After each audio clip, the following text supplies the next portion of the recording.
wilujeng tepang sareng abdi Asy Amalia. Tepakeun sareng abdi Nabila Sada Anu bade ngadulikeun artikel anu ngeunaan pendidikan pikeun ningkatkeun kualitas hirup.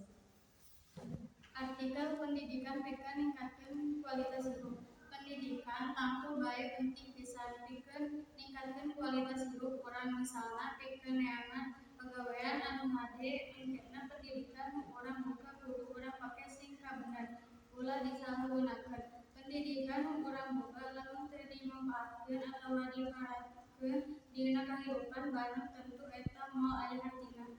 Kahiji pendidikan pikeun kamajuan diri. Nyaeta pendidikan we ukur bisa diteangan di sakola unggul. Tapi di mana bae urang ayeuna, induk bapa kudu mere contoh nu bener pikeun anakna. Misalna dina pendidikan sopan santun, agama, lingkungan jeung sajabana. Anu meureun teu diajarkeun di sakolaan, nah naon bae eta kauntungan diajarkeun di sakolaan? Pendidikan teh pikeun urang nyaeta pikeun hiji ngajadikeun urang leuwih pinter, kadua nyahokanna hal anu bener henteuna, katilu leuwih bijak, kaopat babari neangan pagawean jeung nu terakhir nyaeta mikir leuwih bener. Pendidikan anu sae tangtu agung pisan mangpaatna pikeun kahirupan saha eta jalmana. Aya papatah nu nyebutkeun tungkul elmu nepi ka negeri Cina.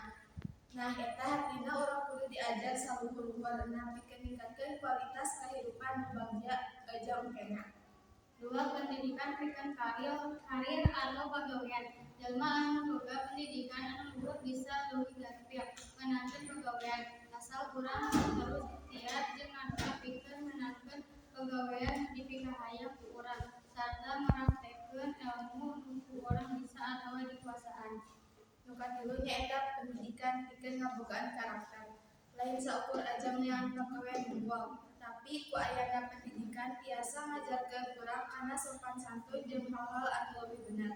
Pendidikan oge tiasa ngasihan rencana anu hade pikeun kahirupan kahareupna. Ku ayana pendidikan urang jadi bisa ngarencanakeun mangsa hirup nu leuwih hade sarta bisa nyaho kaputusan anu bener dina kahirupan. Intina bisa nyieun urang leuwih hade jeung bagja engkena. Anu kaopat nyaeta pendidikan tiasa ngasihan pencerahan. Ku aya pendidikan bisa ngahapuskeun pamikiran anu salah anu pernah aya di benak urang. Pendidikan mere gambaran anu caang supaya urang teu ngarasa kabingungan. Sabab ku ayana pendidikan hal-hal anu tadina urang teu nyaho jadi nyaho. Nu terakhir nyaeta pendidikan anu ngabantu pikeun kamajuan bangsa. Pendidikan ngarupakeun jajaran kabutuhan dasar jalma supaya bisa leuwih bagja ka hareupna. Pendidikan bisa ngabantu tina kamajuan bangsa sabab mangsa hareup bangsa bisa jadi aman lamun dijaga ku masyarakat anu boga pendidikan nu sae. Nah artikel ieu urang jadi nyaho penting pisan pendidikan teh pikeun kahirupan urang lamun ulah kuo. Pendidikan agama kudu leuwih diutamakeun. Ku kituna hayu ti ayeuna mimiti ti leutik urang kudu diajarkeun artikel anu bener ajang boga engkena. Sakitu wae pembacaan artikel ti abdi sareng rerencangan abdi. Hatur nuhun. Wassalamualaikum warahmatullahi wabarakatuh.